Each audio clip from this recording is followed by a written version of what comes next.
Present indefinite tense.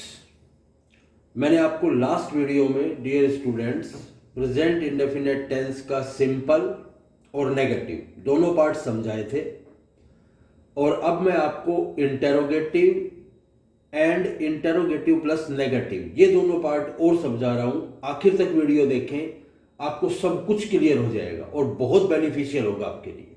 Let's start. Interrogative जिसे हम प्रश्नवाचक बोलते हैं, इंटेरोगेटिव प्लस नेगेटिव। इंटेरोगेटिव प्रश्नवाचक और साथ में नकारात्मक, ये दोनों हो गए। अब मैं आपको अच्छे तरीके से समझा रहा हूं, समझिए। In this construction put the helping verb do और डज। जो प्रेजेंट इंडेफिनेट टेंस होता है, इंटेरोगेटिव और नेगेटिव वाक्य में जो हेल्पिंग वर्ब का प्रयोग करते हैं वो डू और डज का करते हैं। तो इंटेरोगेटिव वाक्य में हमें क्या करना है? In the construction put the helping verb, जो हेल्पिंग वर्ब है डू एंड डज, इन दोनों हेल्पिंग वर्ब को रखना है बिफोर सब्जेक्ट, सब्जेक्ट से पहले। सब्जेक्ट से पहले हमें इन दोनों हेल्पिंग वर्ब को रखना है। ये देखना है कि कौन सा सब्जेक्ट है, सब्जेक्ट के अनुसार याद रखना। And after subject the main verb, और जब सब्जेक्ट है सब्जेक्ट से पहले डू एंड डज और सब्जेक्ट के बाद मेन वर्ब, ये रखनी है। Plus complement. कॉम्प्लीमेंट मैंने आपको बताया ही था, उसके बाद कॉम्प्लीमेंट और लास्ट में साइन ऑफ इंटेरोगेशन। ये इसकी कंस्ट्रक्शन होती है इंटेरोगेटिव की एंड इंटेरोगेटिव प्लस नेगेटिव की। अब सेंटेंसेस देखिए आप, मैं आपको सेंटेंसेस से खोल के समझा रहा हूं, अच्छे से अंडरस्टैंड करिए, आपके सब कुछ क्लियर होगा। और सारे के सारे सेंटेंस एक साथ लिख रहा हूं क्योंकि मैंने पीछे आपको सिंपल भी समझा दिया, नेगेटिव भी समझा दिया। अब interrogative and interrogative plus negative ये दोनों समझा रहा हूं। अब हम सेंटेंस लेते हैं आई प्ले। ये हो गया सब्जेक्ट, प्ले हो गई मेन वर्ब। आई प्ले ये हमारा सिंपल वाक्य है, अफर्मेटिव वाक्य है। सब्जेक्ट के साथ सिर्फ वर्ब की फर्स्ट फॉर्म।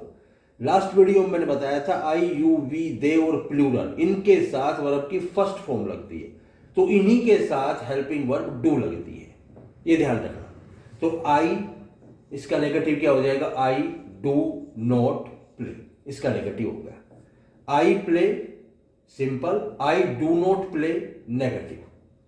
अब जब इसका इंटेरोगेटिव बढ़ाएंगे आई प्ले का, तो जो डू हेल्पिंग वर्ब है वो पहले आ जाएगी। मैंने लिख रखा है in this construction put the helping verb do, किससे पहले? Before subject. सब्जेक्ट क्या है? आई है ना, आई। तो यहां पर आई आ गया, आई से पहले हमने डू रख दिया। Put the helping verb do before subject, subject है आई, आई से पहले हमने डू रख दिया। आई के बाद वर्ब की फर्स्ट फॉर्म आ गई। मैंने यहां पर लिख रखा है before subject and after subject the main verb. Main verb कौन सी है? प्ले। कॉम्प्लीमेंट यहां पे है नहीं, पीछे हमने साइन ऑफ इंटरोगेशन लगा दिया। डू आई प्ले, अगर फुटबॉल होता तो फुटबॉल लिख देते, डू आई प्ले फुटबॉल, उसके पीछे साइन ऑफ इंटरोगेशन हो जाता है। ये हो गया आपका इंटेरोगेटिव। इंटेरोगेटिव मींस प्रश्नवाचक वाक्य जिसमें प्रश्न पूछा जाता है। Is that clear? अब दूसरा सेंटेंस देखिए जो मैंने इंटेरोगेटिव प्लस नेगेटिव बताया है, उसके अंदर क्या होगा? हेल्पिंग वर्ब डू तो लगे ही लगेगी, उसके बाद सब्जेक्ट लगेगा, उसके बाद नेगेटिव आएगा नोट, और उस नोट के बाद मेन वर्ब आएगी प्ले। Is that clear? और उसके बाद साइन ऑफ इंटरोगेशन आएगा। तो डू आई नोट प्ले, ये आपका interrogative plus negative. Interrogative do पहले आ गया, हेल्पिंग वर्ब पहले जब आ जाती है तो वो हो जाता है इंटेरोगेटिव, और उसके साथ प्लस नेगेटिव, तो सब्जेक्ट के बाद नोट और लगा देते हैं तो वो बढ़ जाता है इंटेरोगेटिव प्लस नेगेटिव, और फिर नोट के बाद जो मेन वर्ब होती है उसकी फर्स्ट फॉर्म रख देते हैं, तो डू आई नॉट प्ले, और पीछे साइन ऑफ इंटरोगेशन। अगर कॉम्प्लीमेंट है do I not play cricket, do I not play football, कुछ भी लगाइए आप, वो कॉम्प्लीमेंट हो गया आपका। उसके बाद साइन ऑफ इंटरोगेशन। ये चारों के चारों सेंटेंस जो प्रेजेंट इंडेफिनेट टेंस है उसकी कंस्ट्रक्शन मेरे हिसाब से आपकी क्लियर हो गई होगी डू वाले पार्ट की। अब मैं आपको डज का पार्ट समझा रहा हूं, वो और समझिए। पहला सेंटेंस देखिए, राम प्लेज। मैंने लास्ट की वीडियो में आपको बताया था कि ही सी इट और सिंगुलर के साथ वर्ब की फर्स्ट फॉर्म तो लगे ही लगेगा। He she it and singular will take the first form of the verb, but it also takes s and es, उसके साथ एस और ई एस और लगता है, ये ध्यान रखना। इनके अंदर सिर्फ वर्ब की फर्स्ट फॉर्म ही लगती है, यहां पर एस और ई एस और लगता है। तो राम थर्ड पर्सन हो गया, ना राम आप हो ना मैं हूं, तीसरा कोई आदमी है, सिंगुलर है, इसलिए उसके साथ वर्ब की फर्स्ट फॉर्म और प्लस एस या ई एस। तो राम प्लेस। क्लियर, ये आपका सिंपल हो गया। दूसरा है राम डज नॉट प्ले।